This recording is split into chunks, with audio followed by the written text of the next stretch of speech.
उमज्ञानतिमिरान्धस्य ज्ञानाञ्जनशलाकया चक्षुरुन्मीलितं येन तस्मै श्रीगुरुवे नमः। नमो विष्णुपादाय कृष्णपृष्ठाय भूतले श्रीमते भक्तिवेदान्त स्वामिन्निति नामिने। नमस्ते सारस्वती देवे गौरवाणी प्रचारिणे निर्विशेष शून्यवादी पाश्चात्य देशकारिणे। नमो महावदन्याय कृष्णप्रेमप्रदायते कृष्णाय कृष्णचैतन्य नामने गौरकिसे नमः। जय श्री कृष्ण चैतन्य प्रभु नित्यानंद श्री अद्वैत गदाधर शिवासादि गौर भक्तवृंद।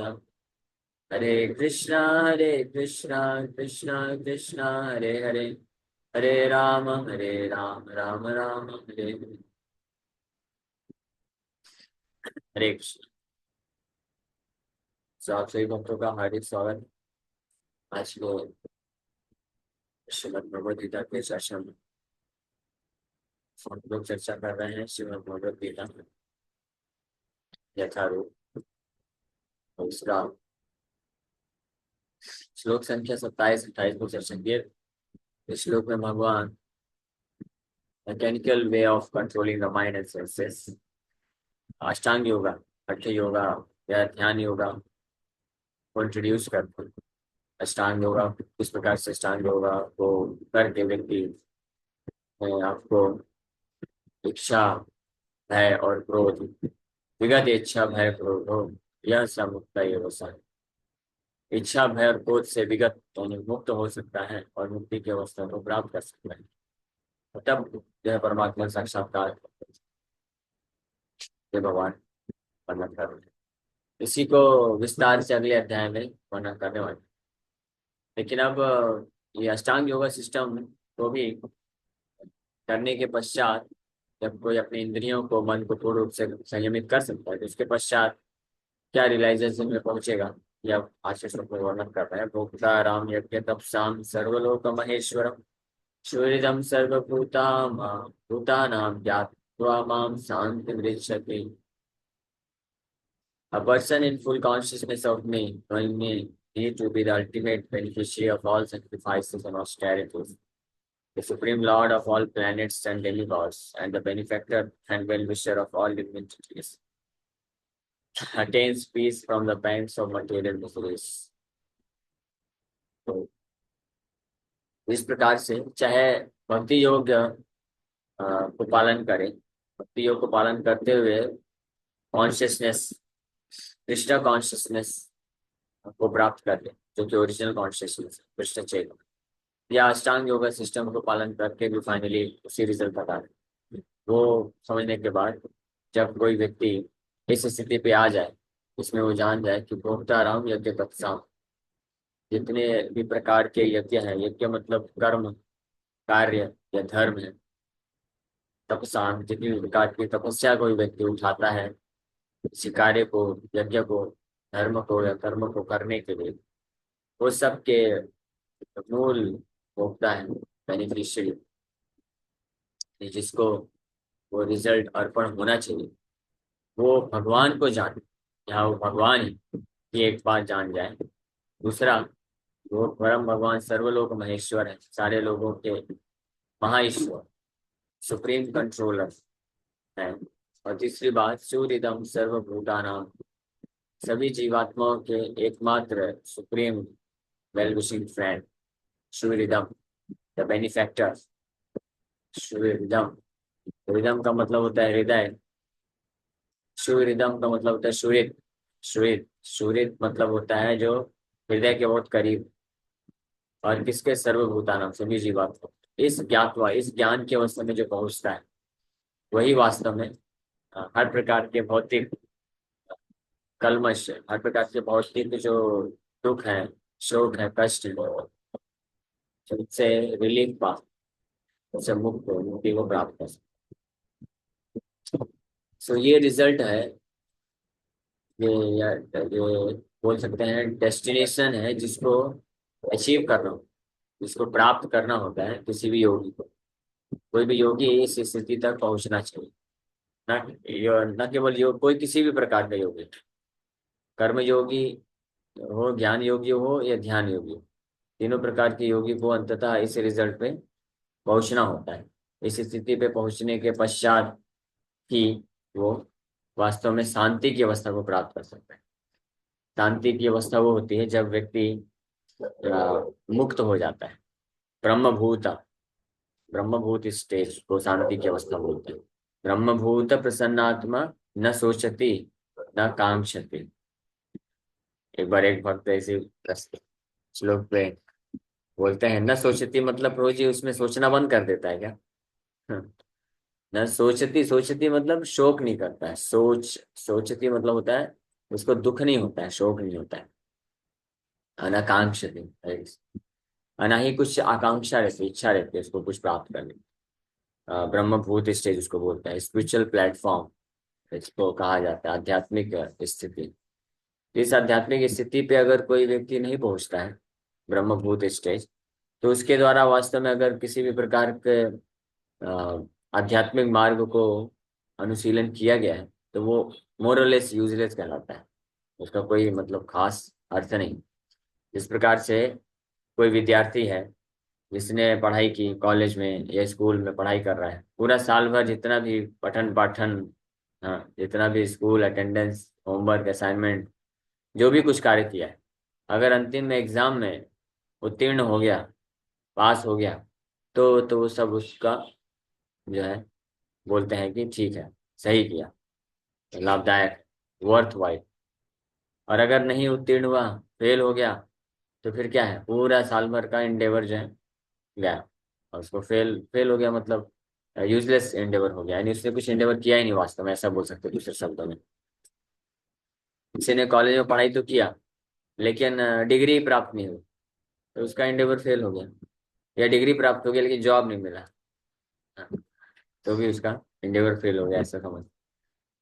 तो इसी प्रकार से आध्यात्मिक मार्ग में अगर किसी ने कोई भी यज्ञ योग को किया, चाहे कर्म योग, ज्ञान योग, ध्यान योग, लेकिन अगर उसके पश्चात उसने फाइनली इस अवस्था को प्राप्त नहीं किया, ब्रह्मभूत स्टेज की स्थिति को प्राप्त नहीं किया, तो वो एक failure, that is kind of failure.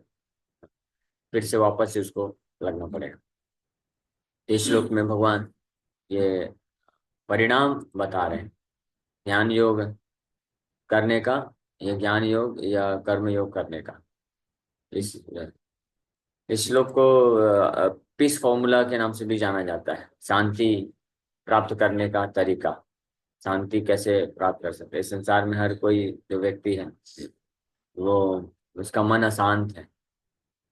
मन अशांति का एकमात्र कारण क्या है?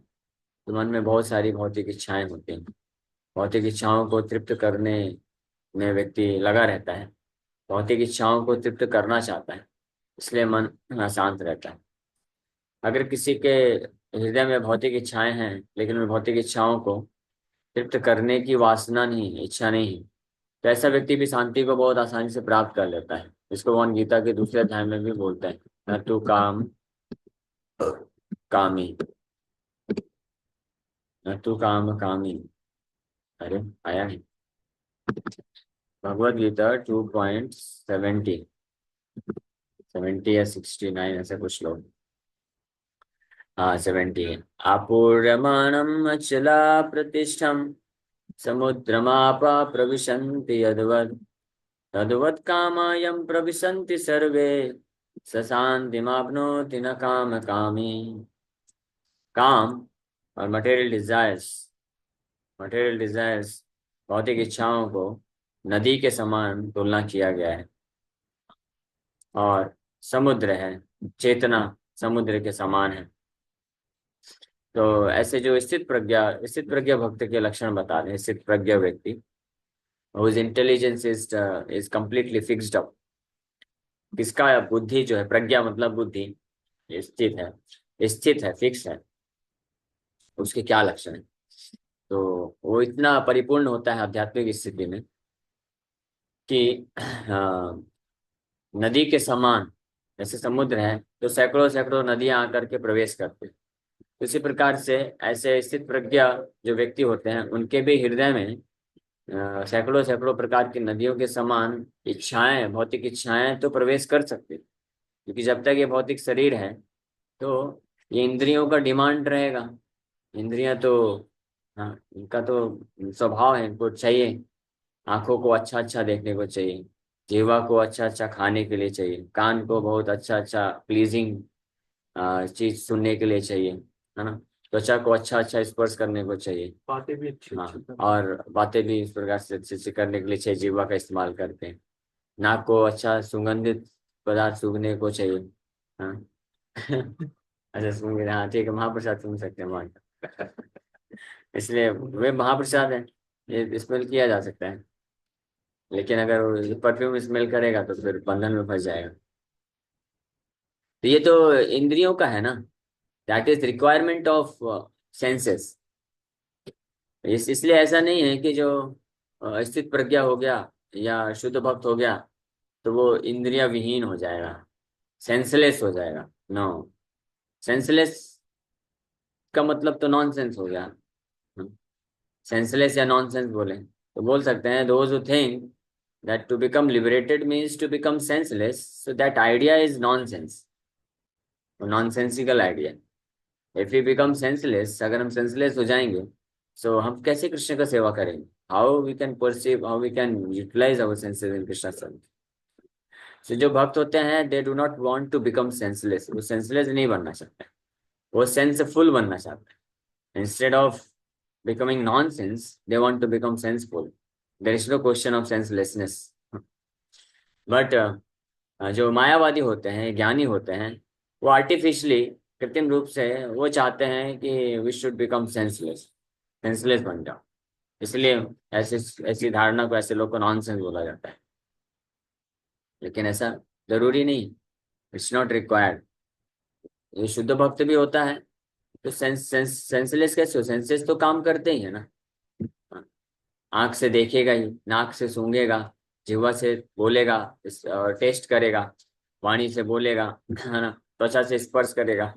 ऐसा तो नहीं है कि जो आत्म साक्षात्कार प्राप्त कर लिया है तो उसको ठंडी में जो है गर्मी का आभास नहीं होगा, या ठंडी का आभास नहीं होगा, गर्मी में गर्मी का आभास नहीं होगा। वो तो सेंस तो काम करेगा ही। एक शुद्ध भक्त भी है, सेल्फ रियलाइज आत्म साक्षात्कार प्राप्त व्यक्ति भी है, तो उसको भी जब कड़ाके की ठंड होगी तो गर्म वस्तु का स्पर्श होगा, गर्म पानी मिलेगा तो अच्छा लगेगा, अच्छा अनुभूति तो होगा ही ना। तो अगर गर्म पानी मिल गया तो ठीक है भाई, गर्म पानी से स्नान करके जाते हैं, कृष्ण का मंगला आरती अटेंड करेंगे। गर्म पानी नहीं मिला तो क्या करेगा वो? ठंडा पानी। नहीं, रजाई के अंदर सोएगा ना। हाँ, नहाना तो है। हाँ, नहाना तो है ही है। ठंडा कड़ाके की ठंडे पानी में जाके नहाएगा, हाँ। तो सेंस तो काम करेंगे ही। तो जो रजाई के अंदर सोता रहेगा वो कंडीशन सो रहा है, और जो रजाई को बाहर निकाल करके 4 बजे चला जाएगा ठंडे पानी से भी नहाने के लिए, वो आत्म साक्षात्कार व्यक्ति। बस यही डिफरेंस है। आत्म साक्षात्कार का मतलब ये नहीं है कि उसको ठंडी के मौसम में भी ठंडा नहीं लगेगी, ऐसा है क्या? ठंड की अनुभूति वो तो शरीर का लक्षण है, आत्मा का क्या लेना देना उससे।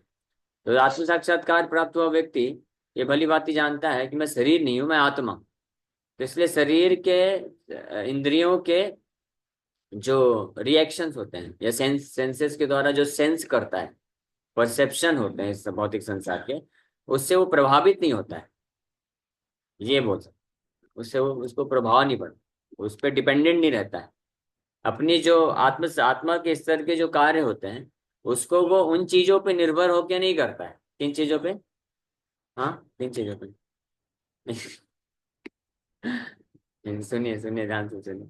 इंद्रियों इंद्रियों के इंद्रियों के एक्सपीरियंस, इंद्रियों की अनुभूति पे निर्भर होकर के आत्मा के स्तर के कार्य को करता है या नहीं करता है? नहीं करता है। क्यों? क्योंकि आत्म साक्षात्कार है, इसी को आत्म साक्षात्कार बोलते हैं, सेल्फ रियलाइजेशन। वो जानता है कि मैं आत्मा हूं, मैं शरीर नहीं हूं, तो मैं आत्मा के स्तर के कार्य को करूंगा, है ना। उससे कोई फर्क नहीं पड़ता कि अभी जैसे मान लीजिए कोई क्रिकेटर है, क्रिकेट खेलता है ना, तो उसको आप एमआरएफ का बल्ला देंगे, बैट देंगे, तो क्या करेगा? खेलेगा। तब भी खेलेगा ही, बॉल को ही मारेगा, हाँ। और दूसरा कौन सा brand? Local brand. Local brand कोई है, मतलब कोई नाम बताइए। ठीक है। डीके। हाँ, डीके नाम बताए। मान लो डीके का ब्रांड का वो दे दिया, बैट दे दिया, तो उससे क्या करेगा? विकेट को मारेगा? तो बॉल को ही मारेगा। बॉल को ही मारेगा ना। हाँ। भले ही बैट टूट जाए। हाँ, बैट टूट भी जाएगा तो बॉल को ही मारेगा। खेल रहा है तो अगर टेनिस की बॉल है तब भी बॉल को ही हिट करेगा। हाँ। और दूसरा तो कहने का मतलब ये है कि जो फंक्शन है उसको करेगा। इसको बोलते हैं, वो एक कहावत आती है ना हिंदी में, क्या बोलते हैं, वो जो गांव वगैरह में चूल्हे में फूकने के लिए फूकनी होती है ना, है ना? अब उसको महाराष्ट्र में क्या बोलते हैं, हाँ जो भी समझ बोलते हैं, गया। फुकनी हमारे यहाँ बोला जाता है। तो उसका ये हिंदी में कुछ ऐसा कहावत है कि फुकनी को आप चाहे पृथ्वी लोक में रखिए, स्वर्ग में लेके जाइए, नरक लोक में लेके जाइए, कार्य तो वही करेगी, फूकने का ही कार्य करेगी। ऐसा तो नहीं है स्वर्ग में जा करके फूकने का कार्य नहीं करेंगे, कुछ और कार्य करेंगे, वही कार्य करने वाले। उसी प्रकार से आत्म साक्षात्कार प्राप्त व्यक्ति मतलब कि वो चाहे ये मनुष्य शरीर में हो, जानवर के शरीर में हो, नरक में हो, स्वर्ग में हो, ब्रह्मलोक में हो, पाताल लोक में हो, आध्यात्मिक जगत में हो, ब्रह्म ज्योति में भी क्यों ना हो। ये लोग मर्ज होने का बोलते हैं ना, जाके विलीन हो जाएंगे, मर्ज हो जाएंगे। आत्म साक्षात्कार प्राप्त हुआ व्यक्ति जो है ब्रह्म ज्योति में भी विलीन भी हो जाएगा। विलीन तो होगा नहीं, पहली बात तो होता नहीं, ये कंसेप्शन ही सही नहीं है।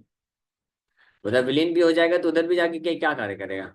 वही कार्य करेगा, कृष्ण का सेवा करेगा। That's all.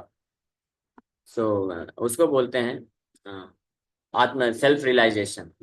हम लोग ये चर्चा कर रहे थे, हाँ, कि प्रविशंति यद्वत। समुद्र समुद्र में सैकड़ों सैकड़ों नदी प्रवेश करते हैं, लेकिन फिर भी समुद्र को फर्क नहीं पड़ता है। ऊपर के सतह में थोड़ा थोड़ा ऐसे पता चलता है कि समुद्र प्रभावित हो रहा है। हाँ, भूचाल आ रहा है, वेव्स। समुद्र में जो वेव्स आते हैं, तरंगे, वो ऊपर आते हैं, गहराई पे जाने पे नहीं आते। 2-3 किलोमीटर नीचे चले जाइए तो बहुत शांति रहती है वहां पे। पूरा जलीय जीव जंतु का पूरा, वहां पे एक्वेटिक किंगडम है, पूरा का पूरा साम्राज्य है। इसी प्रकार से जो आत्म साक्षात्कार प्राप्त व्यक्ति होते हैं, तो उनके हृदय में भी भौतिक इंद्रियां होने के कारण उन भौतिक इंद्रियों के डिमांड्स तो प्रवेश कर सकते हैं, है ना? जैसे हम चल रहे हैं, चलते चलते चलते मार्केट में निकल गए, तो आसपास देखा, अरे बहुत अच्छा स्मेल आ रहा है, क्या बन रहा है?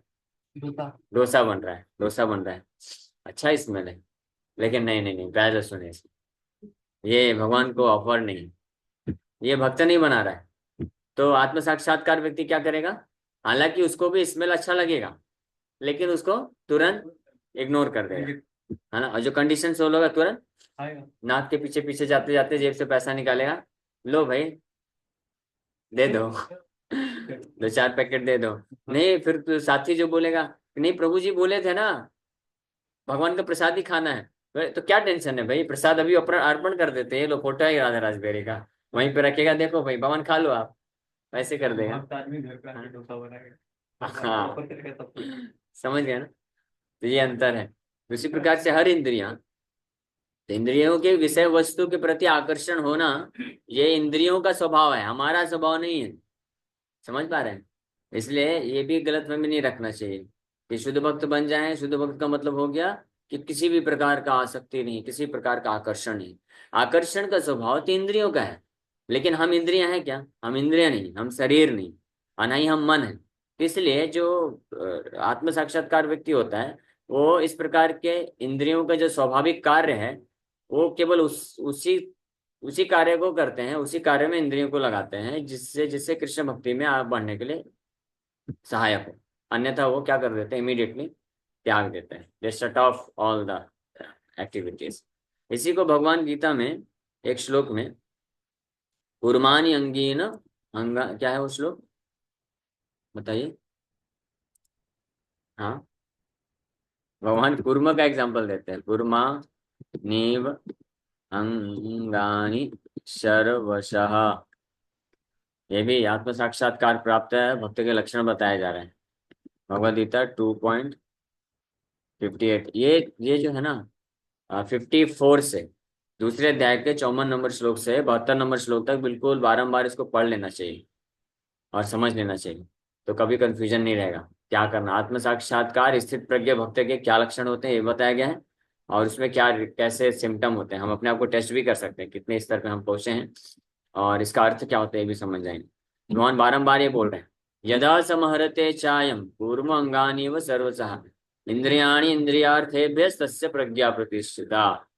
One who is able to withdraw his senses from sense objects, यानी सेंसेस में गो टूवर्ड सेंस ऑब्जेक्ट्स, इंद्रियों के भोग के प्रति जा सकते हैं।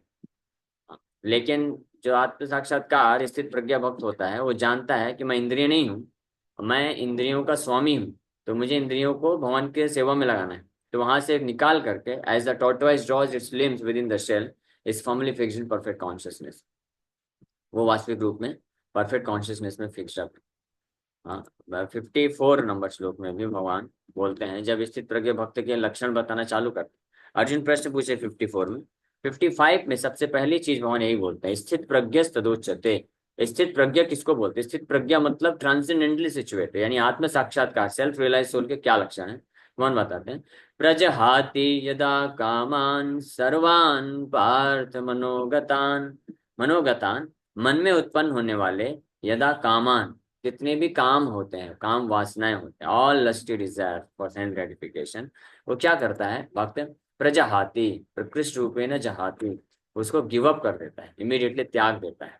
ऐसा नहीं है कि मन ये जो है लस्टी डिजायर से उत्पन्न नहीं होता, ऐसा नहीं। डिजायर फॉर सेंस ग्रेटिफिकेशन में कम, but he is one who is able to give it up, वो स्थित प्रज्ञा तदुच्यते बोला जाता है। और आत्मन्येव आत्मना तुष्ट, आत्मा के स्तर पे ही कार्य करते हुए, केवल आत्मा के स्तर पे ही अपनी इंद्रियों को लगाने वाले, करने वाले कार्यों को करके ही जो संतुष्ट रहता है, उसको बोलते हैं स्थित प्रज्ञा से तदुच्यते। ठीक है, ओके, इस श्लोक पे और चर्चा करेंगे कल, समय हो गया। हाँ?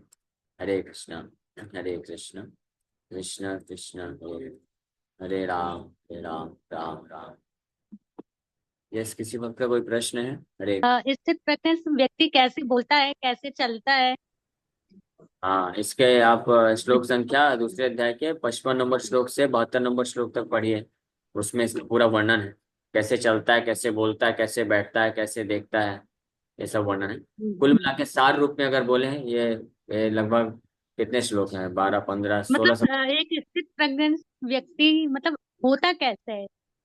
वही बता रहा हूँ माता जी, जी कि ये 17 17 18 श्लोकों में भगवान वो सारे लक्षण बताए हैं, इसके ऊपर हम लोग ऑलरेडी क्लास कर चुके हैं, आप उसको सुन सकते हैं, नहीं तो गीता पढ़िए। जी हाँ, तो बस सार जी रूप में इसको ऐसे बता सकते हैं ब्रीफली अगर बोला जाए, स्थित प्रज्ञा भक्त के क्या लक्षण होते हैं। तो वो खाना पीना सोना, अपनी इंद्रियों को, जितनी भी प्रकार की इंद्रियां हैं, उसका इस्तेमाल केवल केवल कृष्ण की सेवा के लिए करता है। अगर कृष्ण की सेवा के लिए जरूरत है तो अपनी समस्त इंद्रियों को सर्व सर्वश्रेष्ठ रूप में इस्तेमाल कर सकता है। और अगर कृष्ण की सेवा के लिए जरूरत नहीं है तो अपनी सारी इंद्रियों को बिल्कुल सुला के रख सकता है। यही कुर्माणी अंगी न सर्वशः, कछुए से इसलिए भगवान कंपेयर किए। जब जरूरत होता है तो कछुआ अपने हाथ पैर को बाहर निकाल करके यूज करता है, लेकिन जब जरूरत नहीं है तो बिल्कुल अंदर डाल लेता है। उसको बोलते हैं आत्म साक्षात्कार प्राप्त कर व्यक्ति के लक्षण बोलते हैं। यानी जरूरत है, जैसे वाणी है, तो अगर जरूरत मौका मिलेगा कृष्ण का गुणगान करने के लिए तो 24 घंटा 24/7 बोल सकता है। लेकिन अगर कोई ऐसे लोग हैं, ऐसे लोगों के बीच में हैं जिनको कोई इंटरेस्ट ही नहीं है, सब मायावादी हैं, भौतिकतावादी, किसी को कृष्ण कथा नहीं सुनना है, तो आत्म साक्षात्कार व्यक्ति क्या करेगा? वहां पे चुप रहेगा बिल्कुल, और अपना ही भजन करता रहेगा, हरे कृष्ण कृष्ण कृष्ण हरे, कोई बोलेगा नहीं, यानी फालतू प्रजल्प नहीं करेगा। भौतिक जो लोगों के बीच में जब जाएगा, तो जो केवल भौतिक चर्चा करने के लिए तत्पर हैं, तो उनके सामने भौतिक प्रजल्प नहीं करेगा। लेकिन अगर ऐसे कोई ऑडियंस है जहाँ पे कृष्ण कथा सुनना चाहते हैं तो 24 घंटे बोल सकता है। ये जिह्वा का इस्तेमाल। इसी प्रकार से आंख का, कान का, नाक का, त्वचा का, हर चीज का इस्तेमाल निश्चित प्रज्ञा व्यक्ति भी कर सकता है, करता है, लेकिन केवल केवल अगर जरूरत है कृष्ण की सेवा के लिए, तो ये है लक्षण। ठीक है, इसी का विस्तार से वर्णन जी थैंक यू। जैसा माता जी। हरे कृष्ण प्रभु जी, दंडवत प्रणाम। प्रभु बस इतना पूछना था कि वो एक बार दर्शन करा दो और 5 मिनट मुझे